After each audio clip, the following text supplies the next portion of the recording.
Well, boy, howdy, boys and girls, men and women of all ages and walks of life. Welcome once again to the Play Inside of the Garage. We've got something completely different for you today, in some ways. First off, let me say I love you all for watching my channel. Thanks so much. I've got a few more subscribers once again, and that's because you guys have been sharing the videos, I think. And I gotta say, if you haven't subscribed, please do. Leave a like, leave a comment, and share the videos with your friends. I hope you're having a wonderful and a blessed day. It's still been snowing last week a little bit and raining a little bit, so it's typical late winter, I should say. What I've got for you today here, guys, is something that I don't do here. I don't, I build these kit guitars. I show you as much of the process as I think you need to see, because some of it I just don't have good enough photography and things like that, and cinematography to get able to, especially with doing little things like electronics, I just can't show it as good as some people. So anyways, I'll leave that to the true professionals. One of these days, I'll learn how to edit, and boy, will we all be happy. What I'm going to do today is show you something completely different. So unlike building guitars, as I've stated before, I was an actual, believe it or not, a working musician. I played in bands for many, many years. I played in a couple of bands that actually I had no other job. That's all I did was travel around playing music, mostly just good old-fashioned rock and roll, and that's the way I learned how to play. Anyways, guys, this is the last #1 guitar that I had that I used in the last couple of bands I was in with the Gottwood brothers. And anyways, I got this guitar from my good pal, Leonard Griffey. And if you have never checked out his channel, that is a must if you like blues or bluesy rock, but mostly blues, some jazz thrown in there, bebop. He knows how to play it all. He is a wealth of information, and he's got a great channel with great graphics and everything else. And he demos new guitars, everything from a cheap guitar to a really expensive one. He's got a bunch of amplifiers he's done pedals, and he gives little kind of lessons. So anyways, guys, look him up, Leonard Griffey Blues. I got this from Leonard. In fact, I got two of them. This one is the one I kept, and he had it slightly modified when he got it. It has lace sensor pickups in it. And then I took it and had it kind of remodeled by my great guy that I always talk about, Steve Spalding. He's just a master, and he is the one that touched this thing last. Now, this has been in a closet in my house for over 20 years. I have not touched it. No strings, no nothing. It's still in the same exact tune, if it's in tune, that it was when I put it away 20 plus years ago. Enough being said, let's take it out and look at it. It's called an Italia. Maybe you've heard of it, maybe you haven't. But this is one crazy guitar. And like I said, it was my #1 guitar. This is the one I used all the time. Has a push-in Wilkinson tremolo system that works really, really good. Stays in tune really well because of that Steve Spalding setup and that graphite Graphtec nut that he put on it. Let's take a really good look at it. Let's move this out of the way. We'll start at the headstock. There's the blazing saddles there. It's got Spurzels on it. That's what I used all the time. Look at that beautiful mother of toilet seat on there. Isn't that something? I love the inlays on the neck on this thing. It's a beautiful, beautifully done rosewood neck. You can't beat beautiful mother of toilet seat pearloid.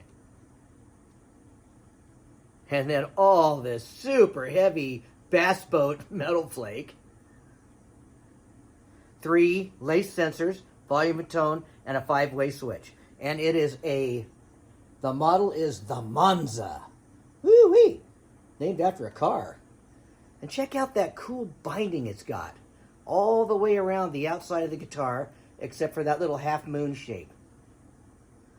Now take a look at that.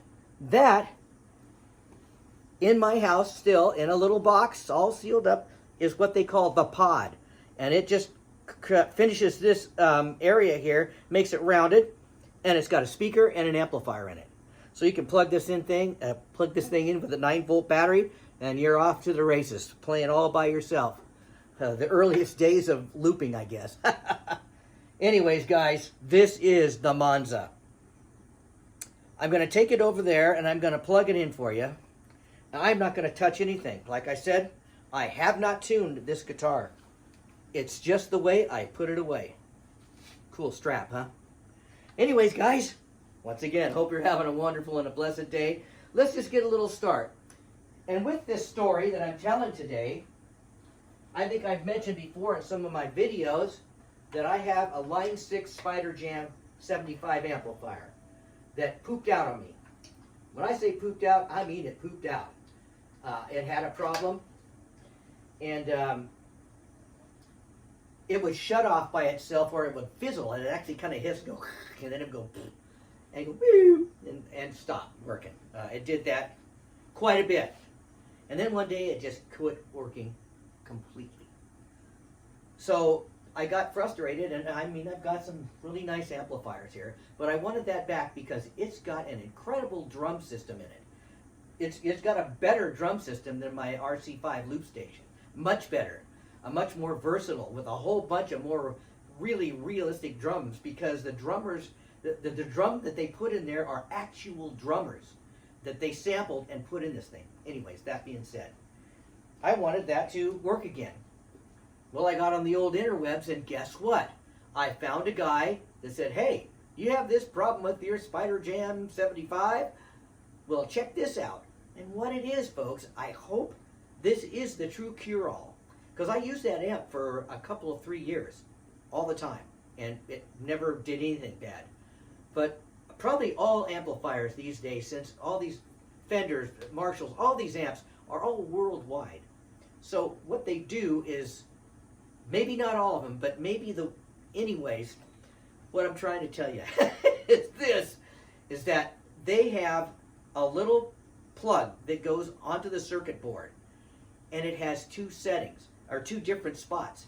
One spot is for 220, the European, the way they use it over there. Europe uses a different higher voltage system, and we here use 110. Well, he said that that's what he discovered when he pulled this apart, and he bought it here, but it was set for 220, and he doesn't know what that did or if that made it shut off. But when he switched that over to 110, which I did today, it started working good, and he pretty much said it's been working ever since. So I'm hoping that's what had happened, and I'm going to use that today. Just use this really kind of slow melodic, lazy Sunday kind of a jam on it. And so that's what I'm going to do, and I'm going to turn it on. And I don't like the whole system better, but the drum system in this thing is way better. So anyways, guys, without any further ado, I'm going to use my Line 6 Catalyst, my Line 6 Spider Jam for a backing track, and my Boss Katana 100.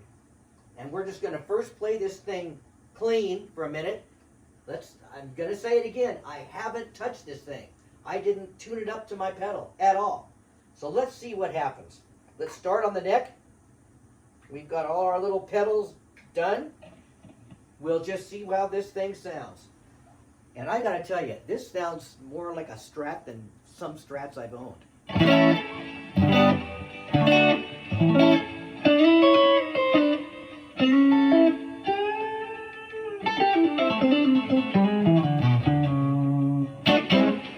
That is the neck. Here's the neck in the middle.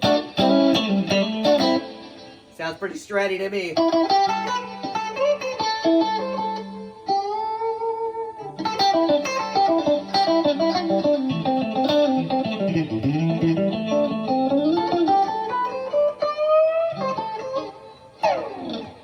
Here's the middle by itself.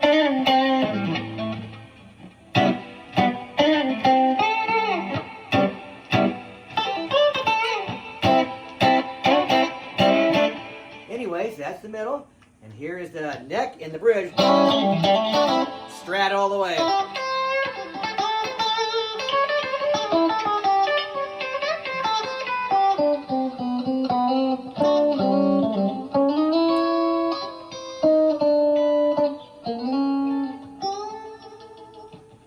Sounds pretty good. And the back pickup has plenty of bite. just like any strat.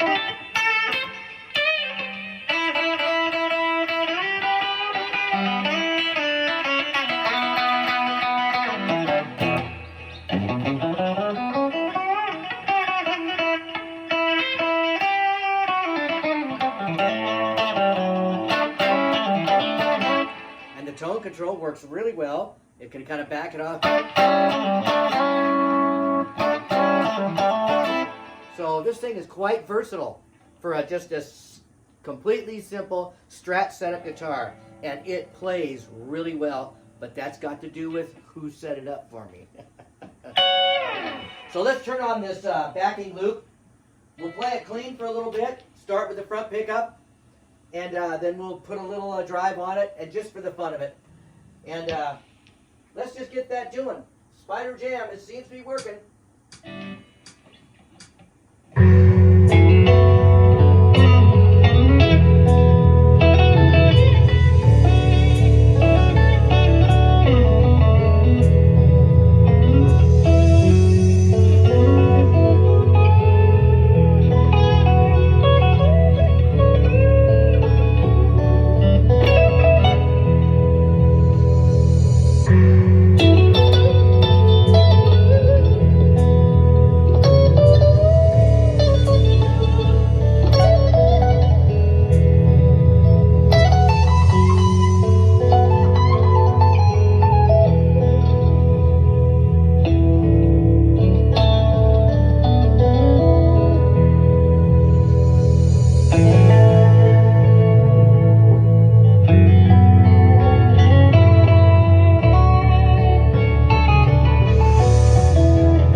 sounds like. I love this guitar.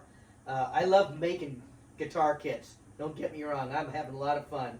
Someday I'll make one that's kind of as nice as this, hopefully. You know, not with a bunch of, you know, flaws.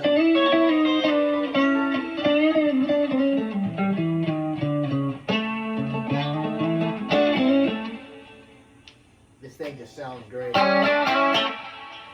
No kidding. I just took this out of a closet today. Didn't tune it, didn't do anything.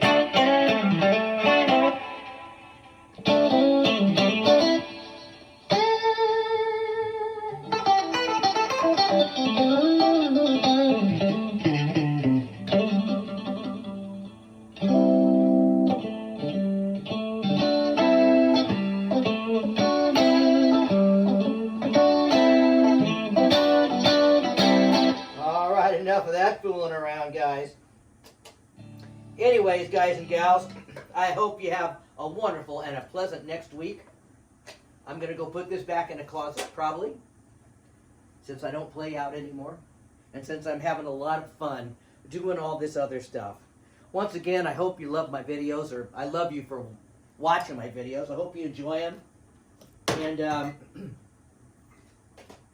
I'll just keep on making them as long as you guys keep on listening and watching. So once again, please subscribe if you haven't already. Hit the like button, give me a thumbs up, leave comments, and share the videos with your friends. I love this old guitar. Anyways, guys, don't forget to pray for your country. No matter what country you live in, every single one of them's got some kind of an odd thing that goes on, and you know, things are getting really odd in the whole world these days. So let's keep these things, let's keep these countries and our thoughts and our prayers going up to the Father. Let's pray for the world. Let's pray for the world has an awakening, shall we say. Anyways, guys, pray for your friends that need medical attention, and just people you know in general that need medical attention. We all have them. And let's let our thoughts and prayers go up to the Father. Thank you guys once again for watching the channel. I love you all. And I will see you later in the next video. Bye-bye.